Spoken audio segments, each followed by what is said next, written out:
Good evening, and thank you for coming. My name is James, and I'm the Humane Educator for the Animal Rights Foundation of Florida.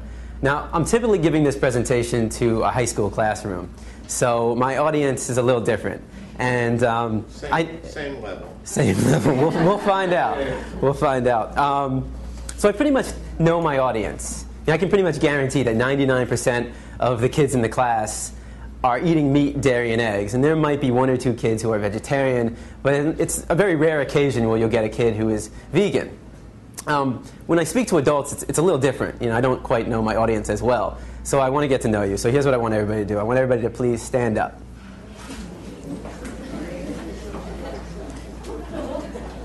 All right. Now, if you are vegan, meaning you choose not to eat any meat of the animal, no flesh of the animal, no cows, no chickens, no pigs, no turkey, and no fish, all right, surprise, surprise, a fish is not a vegetable, no dairy, no cow's milk, no cow cheese, no cow butter, no cow ice cream, and no eggs, please have a seat. So if you are vegan, please have a seat.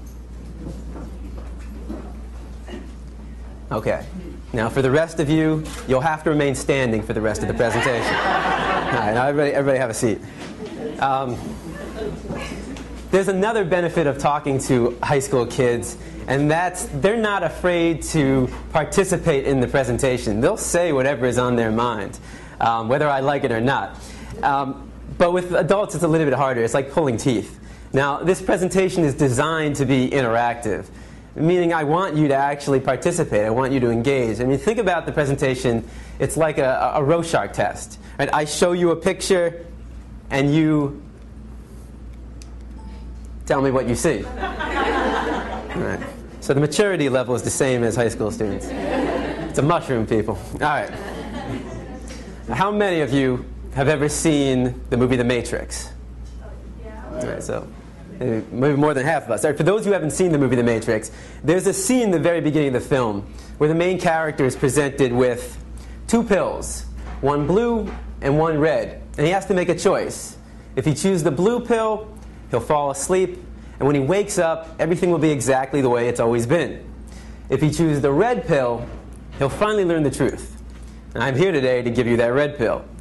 But let me make this very clear to you. I'm not here to tell you what to do. I'm not here to tell you how to think, how to feel, and I'm certainly not here to tell you what to eat. I'm simply here to provide you with information. Now, what you do with that information is solely up to you. So, what does the matrix look like? Let me show you. Now, despite what you might be thinking, these two circles are not equal. I repeat, these two circles are not equal. One is, in fact, larger than the other. What I need you to do is determine which one that is. So, please raise your hand if you believe the blue circle is larger than the red.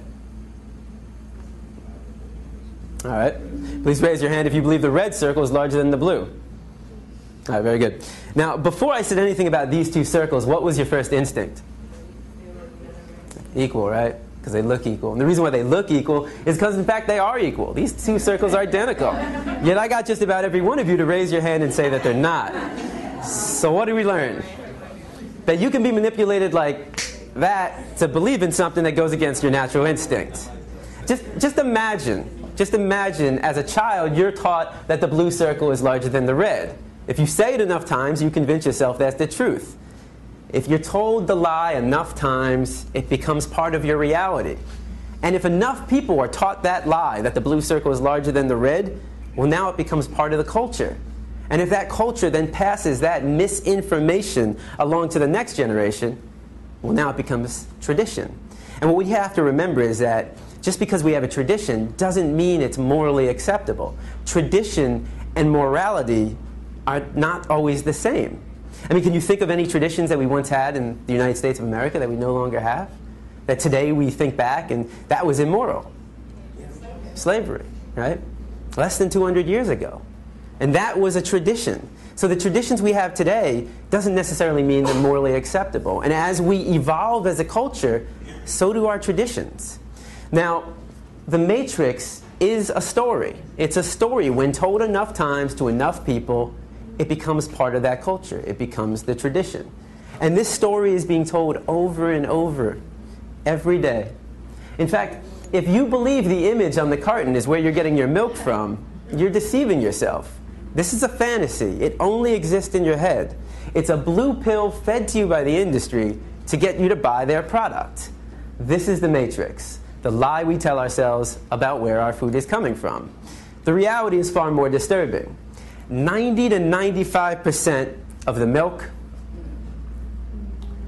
the meat, and the eggs that we consume in the United States are coming from these conditions. Now, this is called factory farming. This is where you take thousands of hens, pigs, and cows, and you confine them into warehouses. In fact, every year in the United States, 10 billion, right? 10 billion cows, pigs, and chickens are being slaughtered for food. So what that works out to be is that every second in the United States, 300 animals are killed, just like that. So 300, 600, 900, 1,200. By the time I'm done talking today, there'll be over 1 million animals that have been slaughtered. And most of us don't even blink an eye. I mean, how is it possible that in the United States of America we can slaughter 300 animals every second and not question that?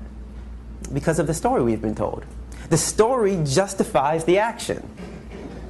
If you say it enough times, you actually convince yourself that's the truth. How many of you were taught as a child you need to eat meat to get protein?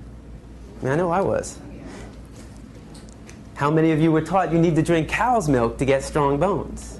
Not dog milk, not chimpanzee milk, not elephant milk, not rhino milk, not hippo milk, not tiger milk, not lion milk, not giraffe milk, not elephant milk. Did I say that already? I think you get the point. Not even our own mother's milk, but we need to drink cow's milk to get strong bones. The absurdity of drinking the milk from any other species and any other being besides our own mother, when it's said enough times, loses its absurdness. So all we're going to do today is find out if the matrix is telling the truth. Now, the first thing we've been taught is that our diet is natural.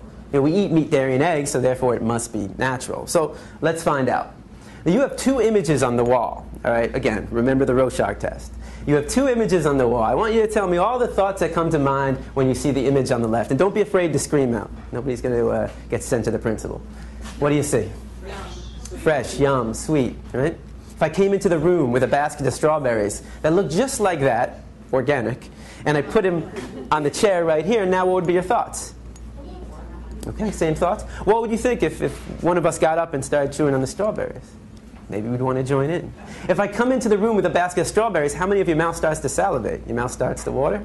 If I take a strawberry and I put it under your nose, what do you smell? If I take a knife and I slice that strawberry in half and put that under your nose, now what do you smell? Notice how all the sensations remain the same. You see a strawberry and it looks like a strawberry. You smell a strawberry and it smells like a strawberry. And you take a bite out of a strawberry and surprise, surprise, it tastes like a strawberry. Exactly, it's a strawberry. But what thoughts come to mind when you see the image on the right? Cute.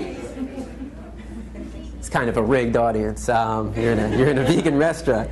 But you know, when I go to a classroom, you know, half the response, you'll get half the kids who say, "Oh, cute, animal, pig, Wilbur, babe." So half the class will see an animal, and the other half of the class will see bacon, sausage, ham, pig's feet, pork, and hot dog. They'll see a food. It's one or the other. You're either seeing an animal or you're seeing food.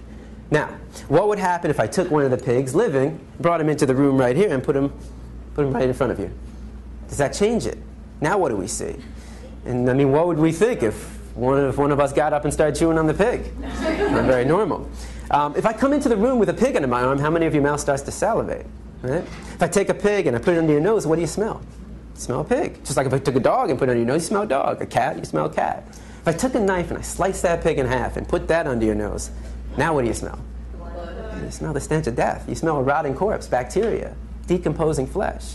You see, there's a process involved, and I'm here today to show you that process of how you convert this animal into this product.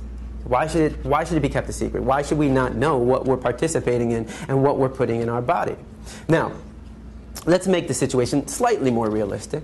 If I were to put a pig on this side of the room living and a butcher's knife on the side of that room, I mean, how many people would be willing to pick up the knife and take the life of that animal? It's very rare, right? And if somebody did that, that's all right, but how many people in this room would try to stop that person from doing that? Right?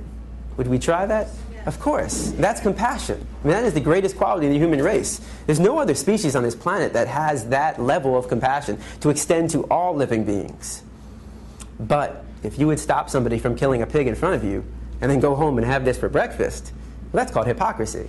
Just because it comes in a nice, neat package all dressed up in your supermarket, just because you didn't take the knife and shove it through their jugular, just because you didn't get blood on your clothes, and just because you didn't hear their screams doesn't mean you didn't participate in the killing. Every time we buy this product, we are supporting somebody else doing what we ourselves wouldn't want to do, what we ourselves wouldn't want to see, and what we ourselves wouldn't want to hear. Now, if you still see bacon, sausage, and ham when I bring a pig into the room, what happens when I change it to... One sec. I'm supposed to not. There we go. All right. Oh, right. It's the common response. No, I've never heard anybody say yum. Nobody ever sees dog feet, hot dog. So why not? Why don't we see a food? Well, we've been accustomed to view this animal as our pet. I mean, how many of you have a dog or a cat, right? How many of you have a pig? Not so much. All right, so, but there are other cultures. There are other cultures. Again, the cultural story for us is, this is your pet. In another culture, certain parts of the world, they eat cats and dogs. That's their culture. That's their story they've been told. And how do we feel about that? A lot of people think it's disgusting, right? I imagine every one of you probably thinks it's disgusting to eat a dog. Why would it be disgusting to eat this animal and not disgusting to eat this animal? Why would it be wrong to eat this animal and right to eat this animal? And most importantly, why would it be wrong to kill this animal and right to kill this animal? Culture. It's culture. It's the story. It's the matrix that we've been told. One culture sees this as a pet, this is a food. Another culture might see this as a pet, and this as a food. Another culture might see them both as food. Certain parts of India, the cow is sacred. They would never think about eating a cow in certain parts of India. Is that wrong? Is that unnatural? That's just the story they've been told. But culture is just a story. That's all it is. It's just make-believe. What I'm concerned with is what is natural to the human species. Because every culture has a different story. But you take somebody from Asia, Africa, South America, North America, Europe, and we're all the same species. We're all human beings. So let's take a 3-year-old from any country in the world, and you put that 3-year-old in a room, and you line up 5 animals in front of that 3-year-old. A pig, a dog, a cow, a cat, and a chicken. Do you think the 3-year-old is going to know which one to eat and which one to pet? What's the 3-year-old most likely going to do, or try to do? Play with them all. It's going to try to play with them all. The 3-year-old has to be taught, no. Don't play with him. Eat him. Play with him, pet him. That's what we were taught. We didn't choose our diet. Our diet is a learned behavior. We were raised to perceive this animal as your pet and this animal as your food. But that's not the natural perception. The natural perception is that they're all of our companions. So our parents chose our diet based upon the cultural story. And if you have children, you base their diet on the cultural story being told, which is the same story. Now, let me give you another example. If you take a baby and you put a baby in a crib and you put on the right side a baby chick and on the left side an apple, which one do you think the baby's going to try to play with and which one do you think the baby's going to try to eat? Most likely, I put the inanimate object, in this case the apple, in his or her mouth. And if the baby, most likely will be piqued by the interest of the thing moving, in this case the thing being actually a living being in the chick. Now, if the baby tries to eat the chick, what's the chick going to do? It's going to run away or peck at him. Now, if you walked into a room with a baby in a crib, playing with an apple, and chewing on the head of a live chick, what would you think of that baby? It's like demon baby? You can allow that demon baby to play with your baby instead of a play date? Probably not. So if it's not all right for a baby to cause harm to an animal, even when they don't know any better, why does it become more acceptable as we get older, when we do know the difference between an apple and a baby chick? The question is, do we find it acceptable to cause harm to an animal? Well, let's find out. If you don't walk outside right now and you saw somebody taking a baseball bat to a dog's head, what would you do? You take action. At the very least, you'd call the police because you recognize that as a violation of this animal's right to be free from harm. We're all given that right at birth.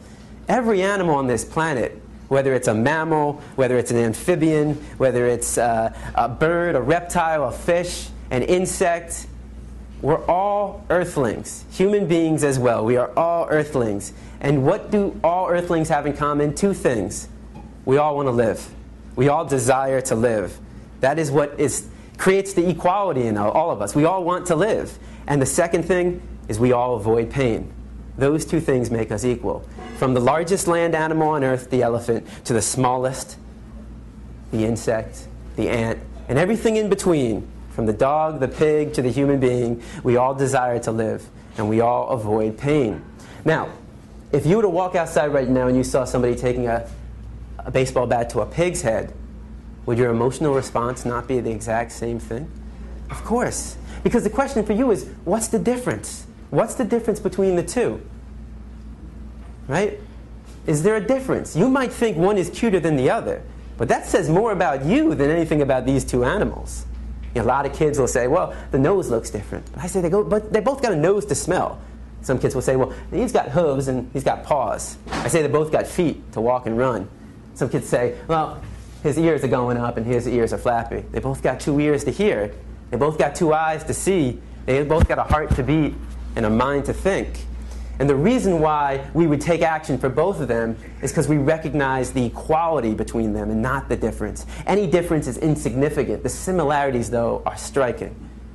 We know they're equal, yet every time we sit down for a meal, we create that separation. We create that inequality. It's just like we knew the 2 circles were equal, red and blue, but all it takes is somebody to tell you a story. Now, what we most importantly recognize is that all animals have feelings. But how do we know? I mean, how do we really know? How do we even know that humans have feelings? Well, I mean, of these feelings, what's most important to you? Happiness, right? How do you know if somebody's happy? If I said to you right now, this is the happiest moment in my life, would you believe me? Hopefully not, no offense. So, how are you going to tell if somebody's happy? They're smiling, they're laughing. I could take somebody in this room who doesn't speak your language, but you can tell how they're feeling by their expressions, the sounds. It doesn't have to do with a language, though. What about other animals? Well, they wag their tail, they bark, they jump up and down, they play with each other, they lick. So all these are signs of how they feel. What about pain, though? If I said to you right now, my right hand is killing me, would you believe me? I haven't given you any signs. It might, though. It might be killing me. There's only one person in this room who knows if it's actually killing me. That's me, of course. If I say, let's say I was to trip over my feet here, though, and nail my head against the side of this table, start bleeding profusely out of my head, and I'm screaming on the ground, would you believe I'm in pain? Of course, I'm showing the signs. Here's a test. You take your hand, you put it over a flame. What happens? Burns, right? What's your reaction? Pull back and scream. You take a dog's paw, put it over a flame. What's his reaction? Same thing. Pull back and scream. You take a pig's leg, put it over a flame. Same reaction. You take a dog, a pig, a cow, a chicken, a goat, a duck, a horse, a rat, a mouse, any animal that's living, put a body part of the flame, they all have the same reaction. You take a fish out of water, and what's their reaction? Start flopping around. Why? They can't breathe. You want to know what it feels like to be a fish out of water? Have your loved one put your head underwater and not let go. And it really wouldn't be your loved one though if they're doing that. That's what it feels like. Of course fish have feelings. They're not vegetables. If you take a vegetable, you take a plant, you take a strawberry, and you put it over a flame, and what happens? It melts. It doesn't have feet to run away. It doesn't have a mouth to scream, a nose to smell, eyes to see, ears to hear, a heart to beat, and a mind to think. And a lot of kids will like to give this one. Before you say, well, plants have feelings, they don't have a nervous system. They don't have a nervous system. Without a nervous system, they can't feel pain and happiness the way that animals and humans can. So the question is, when did we learn this? When did we learn that animals have feelings? Hopefully this isn't the first day that you learned this, right? When you were younger, right? And how did you learn it? Maybe you had a cat or dog. All you have to do is go outside and just experience any of the animals outside. And if they run from you, it means they're scared. If they come up to you, you probably have food or something and they want it. So we understand this through the experiences we have. In fact, think about the books that were read to you as a child, the songs you listened to, and how about the movies? Now think about the movies we show to our kids. What do all these movies have in common? What are they about? What kind of animals? Farmed animals. Even fish are being farmed. You have pigs, chickens, cows, and fish. These are all the animals we eat. What's the common theme in these movies? They're running. Yeah, they're being saved. No animal wants to die. No animal wants to be dinner on your plate. And we root for these animals. You take even the biggest pork eater in the world, he's rooting for Wilbur. Nobody wants to see Wilbur made into bacon at the end of that film. Chicken Run. We root for the chickens. Now, I guarantee there are 1,000 people, watching Chicken Run. Go, chickens, go. While eating a KFC bucket of chicken wings. Because they're not making that connection. Babe. How many kids watch the movie Babe, fall in love with Babe, and then go home and are fed Babe unknowingly by their parents. So we're teaching kids to love these animals but eat them too. And this is the closest thing you'll come to see their reality in the Matrix, in the story we've told ourselves. And most of the times, unfortunately, the closest thing we'll come to is in cartoon form. And what is it? By Pixar and Disney, nonetheless. But today we step outside the Matrix. And generally speaking, when I go into a high school classroom, I show Meat Your Meat. If you haven't seen this video, if you still are eating meat, dairy, eggs, fish, take a look at meat.org, meat.org, and you can see the conditions that these animals live in. Now, I'm not going to show you that. Every time I show it to adults, they just leave. They don't come back. So I'm going to show you a 3-minute video, again, by the same people that put on the first video, Farm Sanctuary. It's 3 minutes. If you don't want to watch it, you don't have to. But this is where 90 to 95% of the meat, dairy, and eggs that we're consuming in the United States are coming from. And I mean, really, if you have a problem watching it, but you don't have a problem eating it, why the disconnect there? But this isn't just about animal rights. This is also a health issue, and that's the second part of the presentation we'll talk about after the video. The question is, do these animals look healthy? Do the conditions they're living in look healthy? Because if the animals don't look healthy to you, why would you want to put a sick animal into your body? One last thing before I show the video. A lot of people say, well, what about milk? There doesn't seem to be any harm in raising cows for milk. Notice the very first scene in this video of the dairy cows, and you're going to actually see a cow giving birth. And notice what happens to her calf, and notice her response.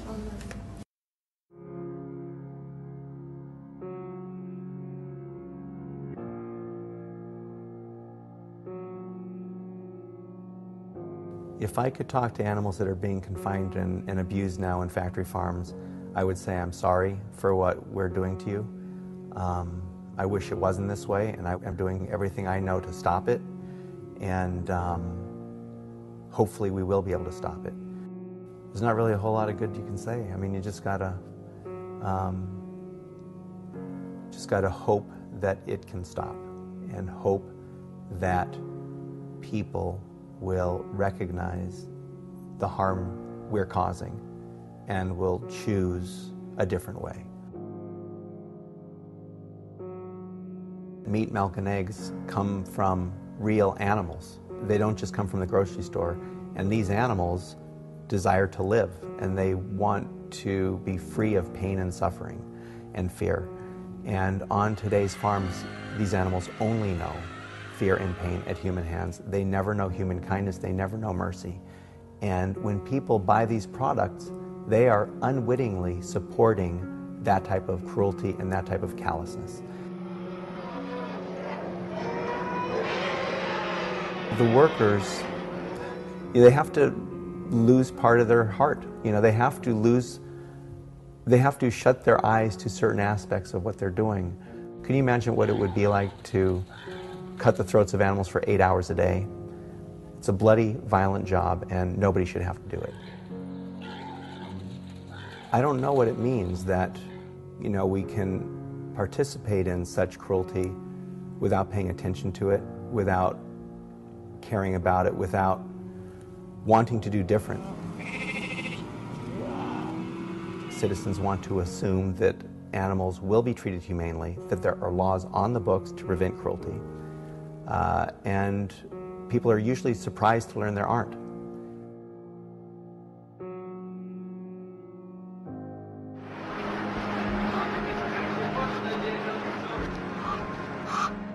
If people looked at what was happening, they'd be appalled.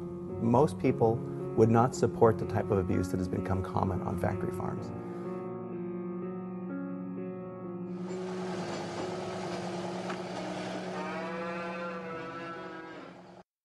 The common response is, why is this happening?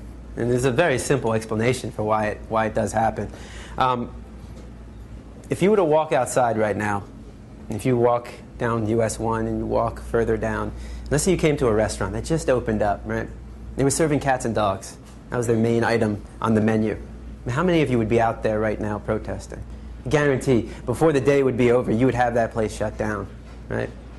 Walk down the street, a few blocks down, you'll come to a steakhouse. I don't see anybody protesting. I don't see that place being shut down. Why? Because Because we've been taught to perceive this animal to be different from this animal. And veganism is simply changing your perception. That's it. That's all it is. You just change your perception. We don't have to participate in this. This is not necessary. A lot of people will say to me, well, what about, if we just created better conditions? What I'm saying to you is it's not necessary to kill an animal. You don't have to kill animals. We don't have to drink their milk. We don't have to eat their eggs. It's just not necessary. I mean, people talk about humane slaughter. How do you slaughter something humanely? I mean, is that like where you rub their belly, give them some milk and cookies, and you chop their head off? If I did that to one of you, would everybody be like, well, at least you died humanely? You can't do anything violent humanely. I mean, if I were to, can I humanely rob you? Humanely rape you? What does humane theft look like? Is that where I come up to you and I say, hey, I need you to do me a favor. I need you to come up here and take your wallet, put it on the table right here. Take all the credit cards, cash, everything, put it on the table right there. Pretty please, with a cherry on top. Would that be humane theft? I mean, would everybody be like, hey, if I'm going to get robbed, I want him to do it? He's pretty nice about it. Of course not. Nobody wants to be robbed. Nobody wants to be killed. Nobody wants to be raped. It's not necessary. Think about it this way. How many of you do not own a fur coat? Raise your hand if you don't own a fur coat. Yeah, that's what I thought. Why? Why don't you own a fur coat? Because it's cruel and unnecessary. Because it's cruel and unnecessary. What about if I said to you, you know what? We're going to take some minks, all right? We're going to raise them for a coat. We're going to raise them, but we're going to give them a lot of room. We're going to cage free range, organic food. They're going to live like kings and queens until we kill them, of course. After a few weeks, a few months, they won't live to their natural age. But we're going to create humane fur. Would that be acceptable? Would you go out and buy a fur coat?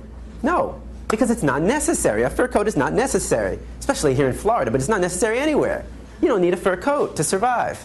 You don't need to eat animals to survive. It's not necessary. It's just sugarcoating something, humane slaughter. So let's take a look at what we are participating in. This is a battery cage, all right? It's literally the size of a milk crate, just like this. You take 4 to 6 hens, you put them in a crate this size, and you burn their beaks off. Why? Because in these conditions, they become aggressive. It'd be like if I took everybody in the first and second row, put you in that corner, and sealed it off. Kept you there for, 48 hours straight. I guarantee you're not going to remain friends for that long. You want more space. So they're denied the ability to do what's natural to them, spread their wings, forage. So how does the industry solve this problem? Cage free, free range. I mean, that sounds pretty good. Who in this room doesn't want to live free, right? This is a cage-free farm in Virginia. It's just the label. It's just the label. It makes us feel better about what we're participating in, but it means absolutely nothing to the animal. Cage-free simply means you can take 500 hens and put them in this room. According to the industry, that is cage-free. The question is, what is your definition of freedom? Does this apply? Now, even on the old McDonald's farm that we all have stuck in our head, even if you find that magical farm, and good luck finding it, doesn't matter. Because all male chicks born in the egg industry are thrown out. Literally. Why? It seems kind of wasteful. Why throw out the male chicks? They don't fit into the equation. They don't serve any purpose to the industry. So we cage them, we debeak them, we still cage them, call it freedom though. We can still debeak them in these conditions, and we throw out all the male chicks, whether it's cage-free, free-range, or organic. Whoops, that was the wrong way. All so that we can have this. Well, might as well get to know what it is. What is an egg? A lot of people think it's a baby chick. It's not a baby chick. A lot of people think it's a fetus. It's not a fetus. It's not an embryo, which is good. I mean, I don't know why anybody would want to eat a fetus or an embryo in the first place. So what is it?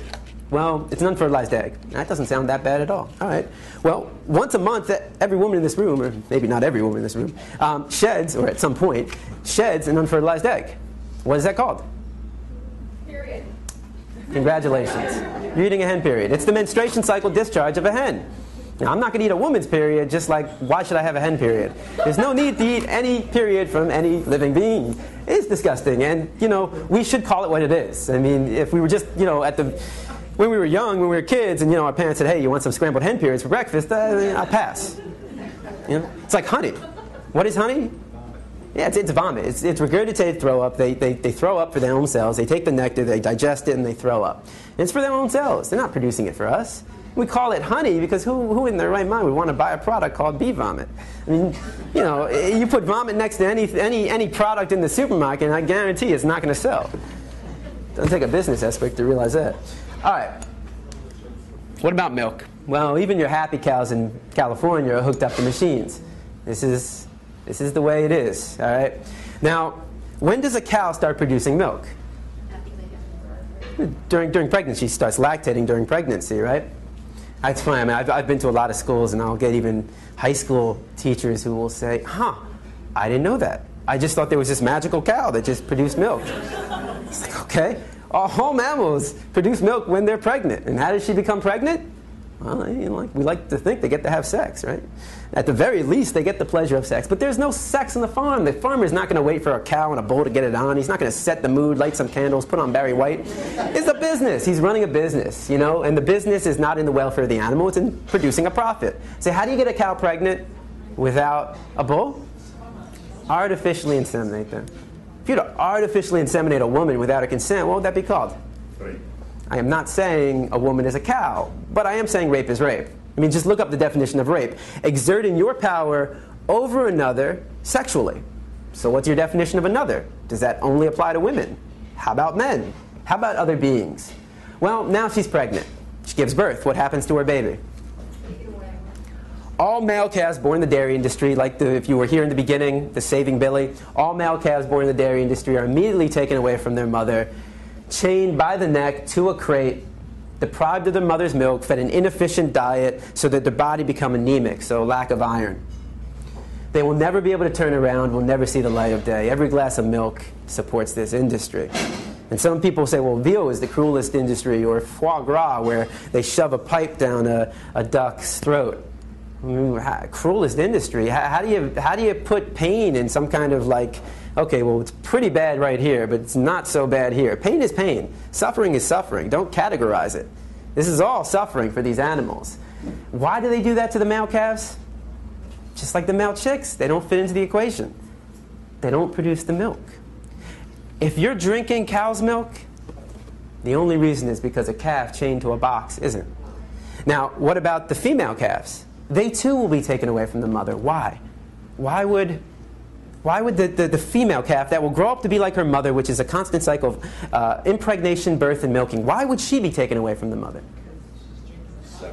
Right, and we want the milk. How do you think it makes a cow feel to have her baby torn away from her? Anybody who's a parent, how would you feel if you had your baby torn away from you? All milk, whether it's organic, meaning they don't put in the hormones and the pesticides, doesn't matter. All milk is stress milk. That's not something you pasteurize out of the milk. It's part of it. It's part of it's like it's part of the meat, part of the cheese. It's part of what you're drinking. It's stress. Now, biologically speaking, who was a cow producing milk for? Biologically speaking. The baby, not for us. Just like, when your mom was pregnant with you, who was she producing milk for? It was for you. It wasn't your daddy, it wasn't the neighbor, it wasn't the dog or the cat, it was for you. All mammals produce milk for their young. Where do all these animals get their milk from? And when do they stop consuming milk? We're the only species on this planet to take the milk from another animal, and we're the only species on this planet to continue drinking milk after infancy. And if you really don't think it's that weird, because people say, well, you don't eat cheese. Cheese is just spoiled milk. You don't eat cheese. You don't drink cow's milk. That's extreme. That's crazy. Is it really that extreme to not take the milk from another animal? I mean, and if you don't think it's that extreme, if I brought a pregnant woman into the room right now, how many of you would want to drink her milk? You're not. You're not a baby. It is extreme. Now, if cow's milk is meant for a calf, if cow's milk is biologically meant for a calf, why would it be necessary for humans to drink? It's not. Cow's milk is no more necessary than drinking dog milk, chimp milk, pig milk, or elephant milk. The only milk you need was from your mother when you were a baby. You're not a baby anymore. You're not a cow. You're not a calf. Well, what about if I said to you, you're walking in Publix, Whole Foods, Winn-Dixie, maybe Winn-Dixie more likely, and you come across not cow milk, but chimpanzee milk. That's why I said Winn-Dixie. No offense to shop at Winn-Dixie. I can't picture, well, I don't know, maybe Whole Foods. But, all right, so chimpanzee milk, right? How many of you would buy it? Probably not, right? That's disgusting. Why would it be disgusting to take the milk from one animal, but not disgusting to take the milk from another animal? In fact, if you're drinking cow's milk and you find chimpanzee milk, I'd say make the switch. It makes more sense. Why would it make more sense to take the milk of a chimpanzee? Hey, look, if you're going to take the milk from any animal, wouldn't you want to take the milk from an animal that shares 98% of our DNA, 99%? I mean, doesn't that seem to be the logical conclusion? I choose you. That would seem the logical conclusion. What about your dog? If your dog was pregnant right now and I said, I'll pasteurize your dog's milk, would you want to drink it? That's disgusting and that's absurd. It is disgusting and absurd. No more disgusting and absurd than drinking cow's milk, though. In fact, if you have a dog, it actually makes more sense to drink dog milk than cow milk. Why is that? Well, how many of you have a large dog?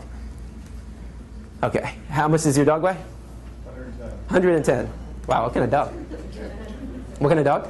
American Bulldog. There we go. All right, 110 pounds. That's pretty close to the human weight, right? 110 pounds? That seems to make sense. This animal weighs 2,000 pounds. Why put a product meant for a 2,000-pound animal into this? You know, baby doesn't even know why. All right. A baby on average weighs 7 pounds at birth. I really don't know where I'm supposed to be pointing this. It's like a magical wand. There we go. A calf weighs 90 pounds at birth. At birth, 90 pounds. Baby, 7 pounds. Calf, 90 pounds. The calf will grow to 500 pounds in under a year, in 9 months. 410 pounds in under a year. What makes them grow so large so fast? The milk. But of course they're not getting the milk, and if it's not organic, what are they getting? Hormones. They're getting steroids. Again, that's not something you pasteurize out of the milk. And how do you keep animals healthy in these conditions? You pump them up with antibiotics. 70% of the antibiotics produced in the United States are fed to farm animals. That's not good. Right? That is not good. You know, you wonder why so many people are dying in the hospitals. They get some infection and they take these antibiotics and they don't work anymore. So how do we actually justify putting a product meant for a 2,000-pound animal? They grow to 2,000 pounds in 2 years into this. Well, the story. Once again, the story justifies the action. Say it enough times, you convince yourself it's the truth. Every story has an author. Who is the author of this story? Dairy. Right. And what is the ultimate goal of the dairy industry? I mean, why would the dairy industry be some holier-than-thou company? I mean, if I said to you, cigarettes, it does a body good, you'd probably say I work for the cigarette company, right? And none of us would believe that. But why believe this? And if you believe that milk does a body good, why would 75% of the human population be lactose intolerant? Do you know what that means? That means 3 out of every 4 people on this planet, when they drink milk, they suffer from one of these symptoms. Diarrhea, stomachache, gasiness, bloated, ear infection, excess mucus. And that's normal. If you suffer from any of these symptoms, stop drinking cow's milk. Your body's trying to talk to you. Your body's saying, look, I can't do it anymore. Stop. Listen to your body. Your body knows best. Of course, the dairy industry will come up with a new product called, lactate? They put the enzyme. You see, the reason why most people are lactose intolerant is because all mammals, and human beings are mammals, have an enzyme known as lactase. Put an A right there. That enzyme breaks down the sugar known as lactose. As we mature, we lose that enzyme. So it's normal to be lactose intolerant. But of course, the dairy industry starts injecting the enzyme into it. That's not normal. That's not natural. And again, you're going against what your body is telling you. You know, the dairy industry says, listen to us. We know better than your body. They don't. Your body knows best. You are your best doctor. But it must be good for kids, though, right? I mean, because every school I've been into, elementary, middle, and high school, is all one product being served. What product is that? Milk. Well, what's the number one cause of food allergies among infants and children? Anybody want to take a wild guess? No shit. All right, so if most people on this planet can't consume milk, and most children and infants, if they have an allergy, it's from milk, cow's milk, and not peanuts, but cow's milk. Why again are we drinking this? What have we been told? Drink milk, get strong bones. Does a body good. What does a body good? Calcium does a body good. The question is this the best source of calcium? Let's find out. Countries that consume the most milk. What countries drink the most milk? U.S. I go into classrooms and you get kids being like, Florida. All right. Norway would be on this list as well. What is osteoporosis? It's a loss of bone density. It's literally weak bones. Remember what you've been taught. Drink cow's milk, get strong bones. What countries have the highest rate of osteoporosis? All right, well, either it's just a random coincidence or there's more to it. The more to it is this. Any product that comes from an animal has animal protein. That makes sense. Animal product, animal protein.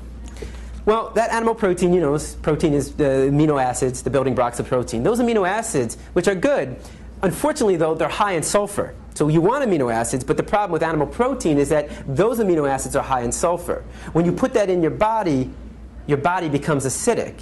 You're making your body acidic, and your body's not meant to be acidic. It's meant to be alkaline, right? The pH balance is going lower than what it should be. So how does your body compensate? Well, they have to neutralize the acidity. So what do? They start releasing calcium from the bones. So the more cow's milk you drink, according to these statistics, the weaker your bones can actually become. The more animal protein you eat, the weaker your bones can actually become. In fact, if you look at countries in Africa and Asia, they don't suffer from very high rates of osteoporosis. They also don't drink very much cow's milk, if none at all, and they also don't eat as much animal protein. Now, kids will say, yeah, but wait a second, what do I put on my cereal? Problem solved. The diet for you the chance to diagnose them, that's not the problem. Right, it's because this information isn't out, it's out there, but people aren't being taught it. And this is basically the alternative perspective. And, you can do your own research and find out if what I'm saying is valid or not. But, you can go with these alternative milks. And a lot of people are like fake meats and fake milks. No, they're not fake, they're real, right? These are real products, and they come from plants. You have the soy milk, the almond milk, rice milk, coconut milk, oat milk. You can do hemp milk, high in protein. So these are alternatives that you can do. And I know you've all heard of a taste test, right? Well, let's do a health test, all right? So here we have the milk that comes from an animal, and here we have the milk that comes from a plant, a soybean. All right, there is 150 milligrams of calcium per half a glass in your cow's milk. How many do you think is in your soy milk? It's the same. It's 150. It's the exact same in a half glass. All right, so what's the difference? Well, this comes from an animal, and once again, animal protein can leach calcium out of the bones, and all animal products, meat, dairy, eggs, fish, is high in cholesterol. It has cholesterol, and your body naturally makes cholesterol. You don't need to put any more cholesterol in your body. So this has cholesterol. This doesn't. All plant products don't have any cholesterol. And all plant products, everything you see up here, everything you see over there on the table, fruits, vegetables, rice, beans, has fiber. Has fiber. So plants have fiber and no cholesterol. Animal products, no fiber and high in cholesterol. So let's do a health test. High in cholesterol, no fiber. High in fiber, no cholesterol. Which one do you think is the safer choice? I rest my case. All right. But you don't have to do this. Human beings don't really need to drink anything besides water. That's really all we need to be drinking. You can have your orange juice and your apple juice, but we just need water. Now, again, this is for the cereal. But you can get all your calcium from plants. Just think about it. What is the largest and strongest land animal on Earth? An elephant. Weighs 10,000 pounds. You know what his diet consists of? That's it. I don't know if he's eating spinach, but it's his plants. It's plants. You're going to tell an elephant that his bones look a little weak? He needs to be drinking the milk of a cow? You get all your calcium from this. Now, a lot of people say to me, man, but you know what? I get it, but man, I love my cheese. I can't give up cheese. Look, I tell people this. If you're going to give up any product, give up dairy. Dairy is the worst. The greatest trick ever pulled was convincing people they need to drink milk. Dairy is the worst. In terms of the cruelty inflicted upon the animals, they suffer for a longer period of time, and it's just completely unnatural and unhealthy. It is unhealthy. And there's a reason why people love their cheese and their milk. It's meant to be addictive. Just think about it. It might be hard. I can't remember. But, when we were younger, most likely we were nursing from our mother, right? From her milk. It has to be addictive. The child has to want to have more. Why? Because this is the greatest growth spurt in their life. This is the greatest growth spurt that you ever had when you were a baby drinking your mother's milk. Same for all other animals. And as we get older, our parents, including the animal parents, wean their children off of it. So you're supposed to you're supposed to desire it. You're supposed to want it, and then you get weaned off of it. They're selling a product. It's addictive. It's addictive. It has a chemical called casomorphine. When you digest it, that chemical is released. Casomorphine. Morphine. It makes you giddy. It makes you want more. It makes your brain think, eat more, eat more. And your body is saying, I can't digest it properly. So you are addicted. And the first step to recovery is to acknowledge it. 68% of all diseases in the United States are diet-related. This is a government statistic. What that means is that, especially when I talk to a high school class where my audience is, 99% eating meat, dairy, and eggs, if you don't change your food choices, you might become part of the statistic. I mean, it's 3 out of every 5 people. This is a government statistic. In fact, what are the leading causes of death in the United States? What are the top 3? Cancer, heart disease, strokes. Diabetes is number 6. All right? Every 40 seconds, somebody suffers a stroke in the United States. Right? That's the American Stroke Association. The American Heart Association says that every 24 seconds, somebody suffers a heart attack in the United States. And the Institute for Cancer Research says that every day, 3,400 people in the United States are diagnosed with cancer. Okay, 3,400 people every day, new people. How many people in this room know somebody or knew somebody who has or had cancer? Raise your hand. Take a look around you. Isn't we find this a little disturbing? I mean, we might be living longer, but we're living longer with diseases that haven't been around, that they're more rampant than they ever have been. In fact, I've been reading that they say that the children today, the young generation today, will die at a younger age than their parents. Meaning that, if your parents live into 75, they might die at 70. And we're just going down. How is that possible? In fact, is the 68% coming from the image on the right or the left? Right. I mean, you ever heard of somebody suffering a heart attack because they ate too many fruits and vegetables? It's unheard of. A key to a healthy diet is a variety of foods and a variety of colors. How much variety do you really see? In fact, why is this causing most of the death and disease? Because despite what we've been told, despite what we've been taught, we look nothing like omnivores, biologically speaking. We don't look anything like carnivores. We look identical, biologically speaking, to our brother from another mother. We look like gorillas. We look like the great apes. We look like the horses, the cows, the giraffes, the elephants, the zebras. How so? Our teeth. Not my teeth, but canines. I love when people say, what about our canines? Really? You really think they're very sharp? I mean, if we had sharp canines like our cats and dogs, I mean, if you really think you have canine teeth that are sharp, take a look at your cat or dog. I mean, would we be using knives and forks if we had these, right? We have more teeth. Why? We chew our food. Tonight when you're feeding your cat or dog, notice what they do. Limited chewing, mostly swallowing. Our jaw goes like this. We grind our food. Their jaw opens up wide. In fact, if you want to know what humane slaughter looks like, here it is. Look at the animal kingdom.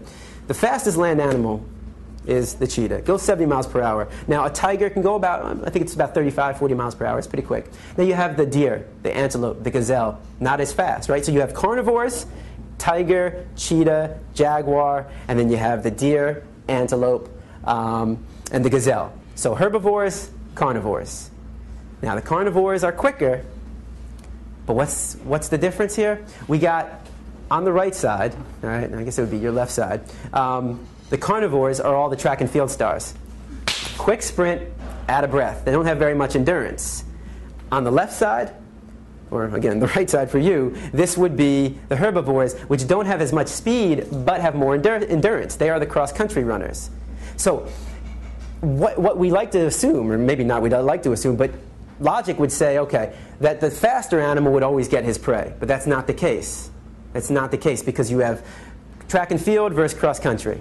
So that means that the tiger is only successful in the hunt 20% of the time. That means 8 out of every 10 deer will escape the slaughter. So what kind of deer will the tiger be able to capture? The sick, the weak, the injured, the lost, the old, the young. This animal weeds out the weak. We're not doing anything like that. In fact, if we were meant to be on top of the food chain, don't you think we would have some claws to rip through flesh? I mean, if I brought a pig into the room and asked you to kill the pig with your claws, the pig would probably enjoy it more than anything else. And this is perhaps most important. Your intestines, and Simba will be my representative. Small intestines, large intestines, also known as the colon, small and large. Now, your intestines combined, large and small, make up 10 times your body size. Your body being your mouth to your anus, which is about 3 feet. Now multiply that by 10, and you have 30 feet of intestines in your stomach. And it's, from this wall through that door. 30 feet of intestines in your stomach. Carnivores, omnivores, it's about 3 to 6 times their body length. So let's say that Simba, it would be about, anywhere from 15 to 20 feet. 30 feet, 15 feet. Whose food gets traveled out quicker? Simba's, which is good, because you can call it bacon as much as you want, but once it's in your body, it's no longer bacon. It's decomposing flesh. It's bacteria. And it builds up, and they have, by the way, 10 times the amount of hydrochloric acid to break it down. So we don't even have the pH balance and the enzymes to break it down properly. So what happens? It leads to clogged arteries, which leads to heart disease, heart attacks, strokes, diabetes, high blood pressure, high cholesterol, and obesity. You ever heard of a tiger suffering from high blood pressure, high cholesterol, strokes, obesity? You know why these animals don't suffer from these diseases? Because they eat what's natural to their anatomy.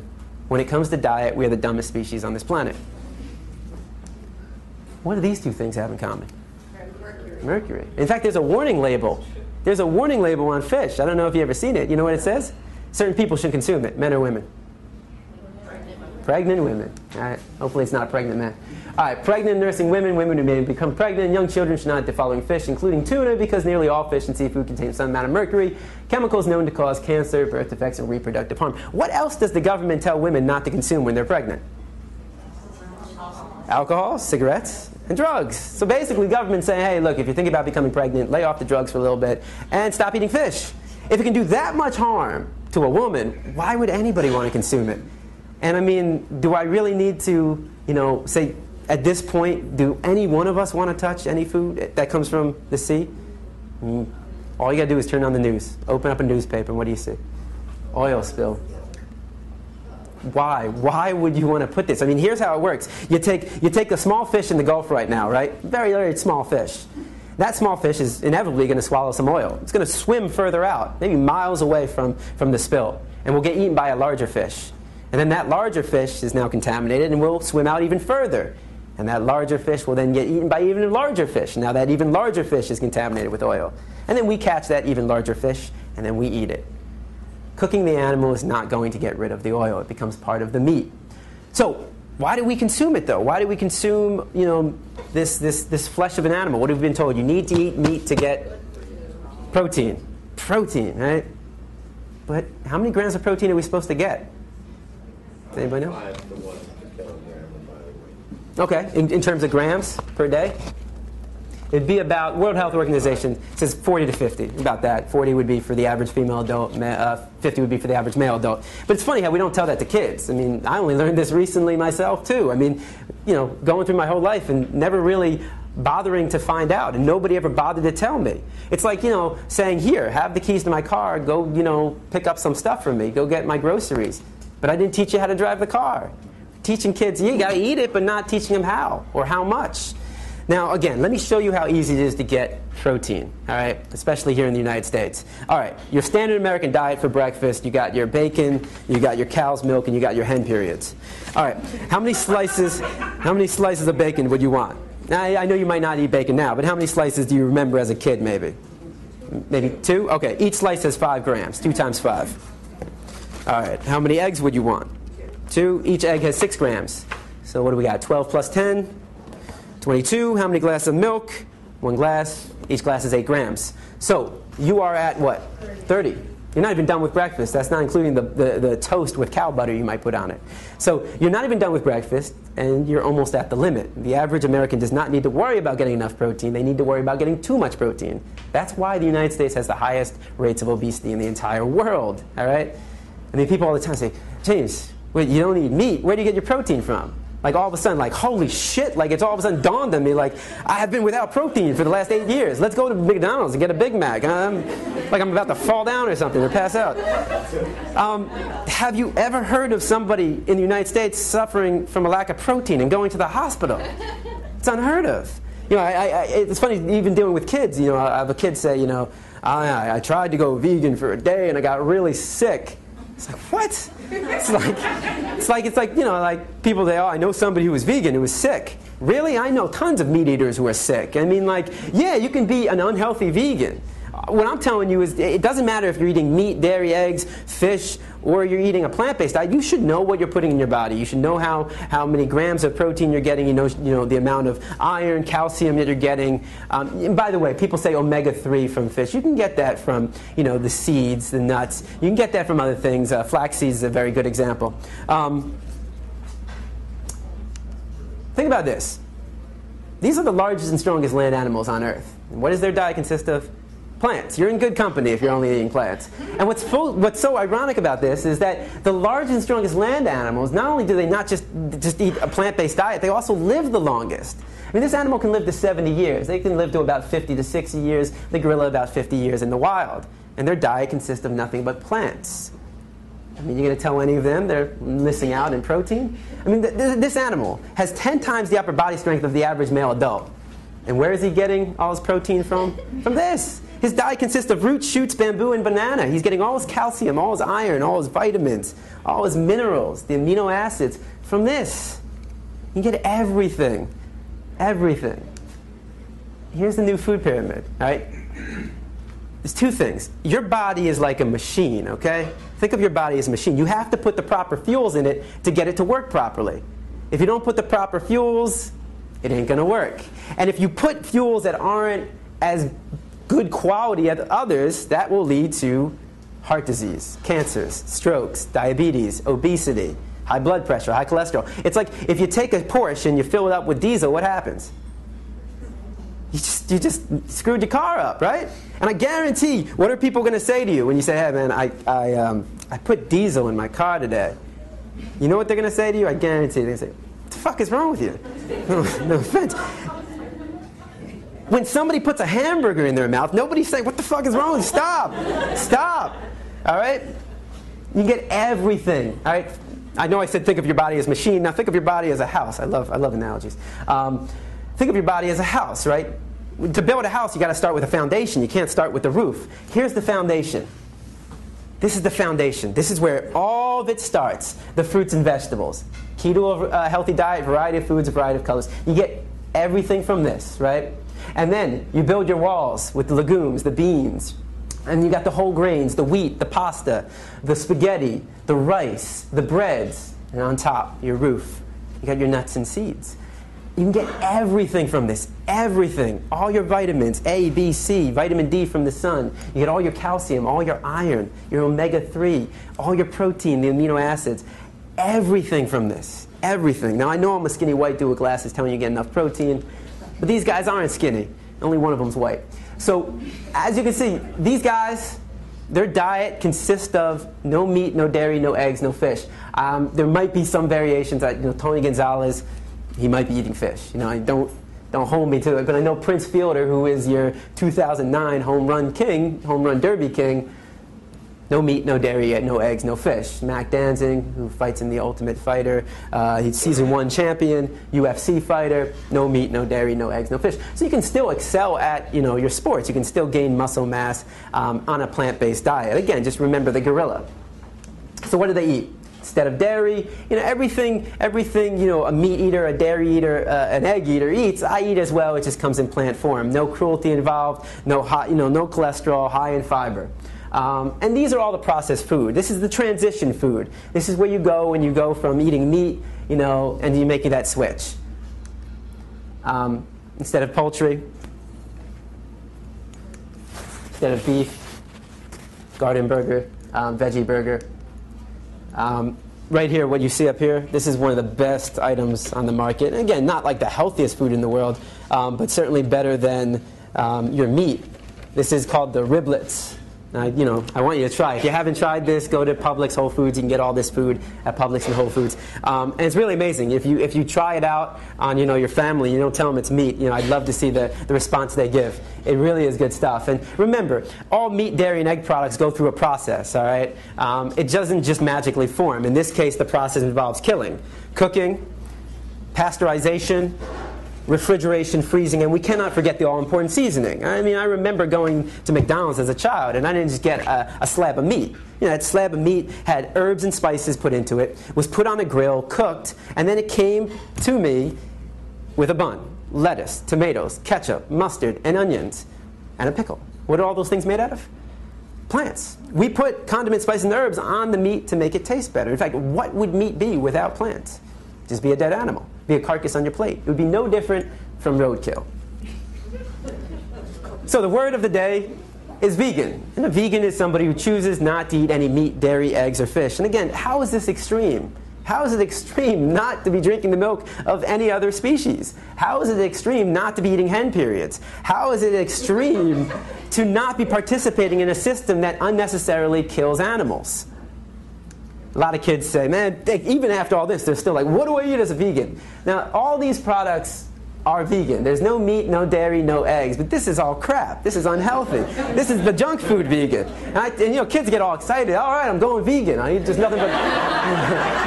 It's like, God only knows what they're telling the parents. You know, if your diet consists of nothing but Oreos, Skittles, Airheads, Fritos, Sour Patch Kids, and Big League Chew, you're going to die. This is unhealthy. I don't know if kids hear that, but, you know, all right, I'm going to live. On a healthier note, you know, you have your scrambled eggs, I have my scrambled tofu. Pancakes, you don't have to use cow milk. Use soy milk, oat milk, rice milk, almond milk, coconut milk, hemp milk, fruits and vegetables. Spaghetti, pasta, refried beans. You even have vegan sour cream, guacamole, comes from the avocado. Soy cheese, rice cheese. They even have this magical cheese I'll get to in a sec. Veggie burger, veggie dog. Cupcakes, they have egg replacers. I think I'm going to have them up here. So you can replace the eggs with bananas, applesauce even. You can use soy milk, oat milk, more flour, water. Coconut milk ice cream, one of the best ice creams in the world. Again, not healthy, but you know, healthier than cow milk ice cream. You know, I've always said to people, hey man, if you can put a man or a woman on the moon, how hard is it to make a cheese that doesn't come from a cow or, you know, a goat? Like, how hard is it to make a vegan cheese? Well, they heard me. This is called Daya cheese, actually. And its great thing is no soy, no rice. It's actually made out of tapioca and arrowroot flour. I know that's not making your mouth water, but man, it is good. Here's another example of where you can get your protein from. This is a vegan sausage. It's about that big. It's the size of this remote. And there's 4 in a package. Each one of these has 29 grams of protein. And again, the healthiest food you can eat is the whole foods. I don't mean the supermarket. I mean the fruits, the vegetables, the rice, the beans. You know, stuff that's fresh. It's not processed. The last thing I do want to show you is another video. This is a happier video, and this is the whole idea of change in perception. I know I'm keeping you here, Jesus, longer than you probably wanted, but this is a really beautiful story, and I hope you enjoy it.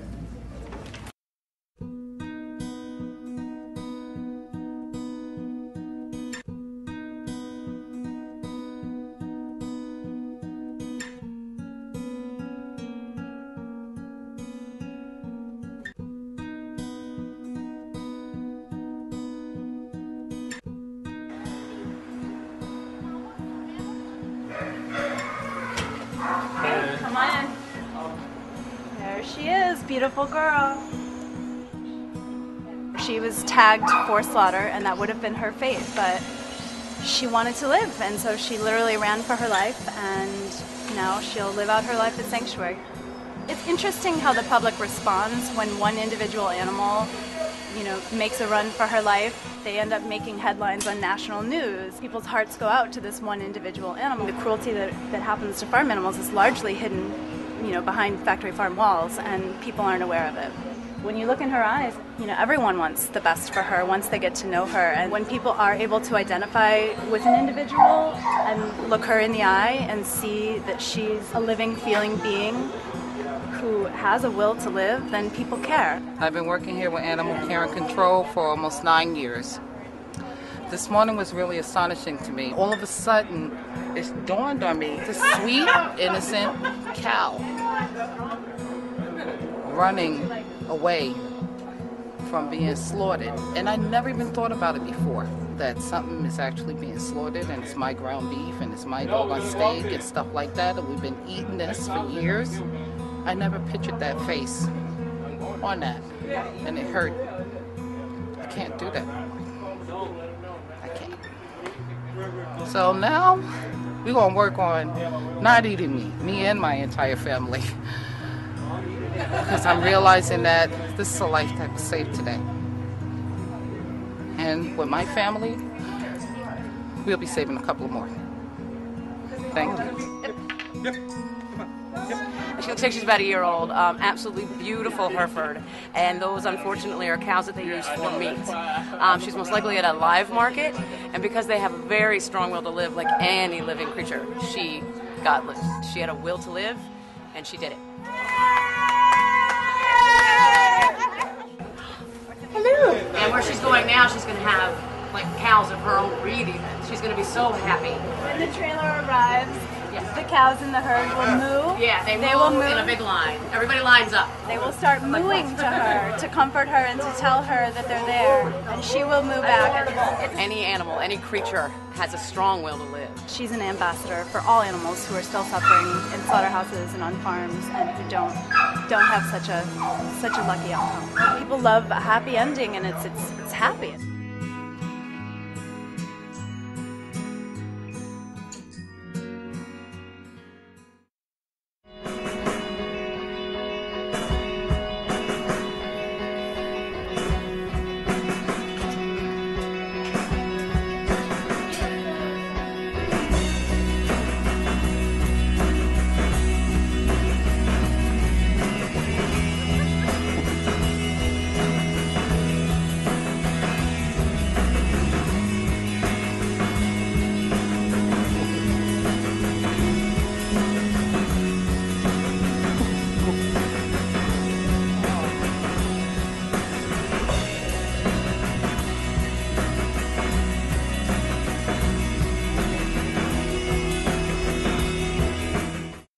I've seen that like 100 times and I still get goosebumps.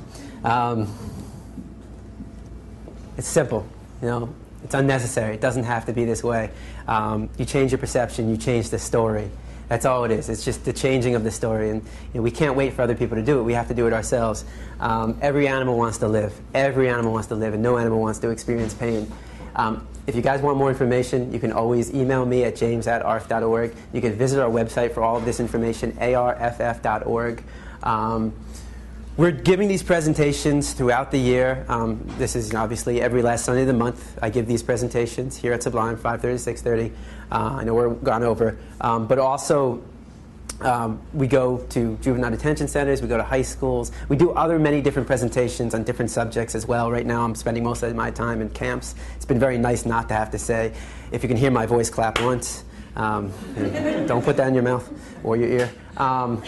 So yeah, if you want more information about what we do, all these presentations are free. They're all free. We give them free. So if you're interested in having a presentation at your school, if you're a teacher, at some community event that you might be running, we do everything. You know, it doesn't matter what it is. You know, birthday party, bar mitzvah, bat mitzvah, circumcision. Maybe not the circumcision. All right. Also, I do want to say there's a lot of information out there. We have starter kits. We have Why Vegans, to talk about the ethical aspect of veganism.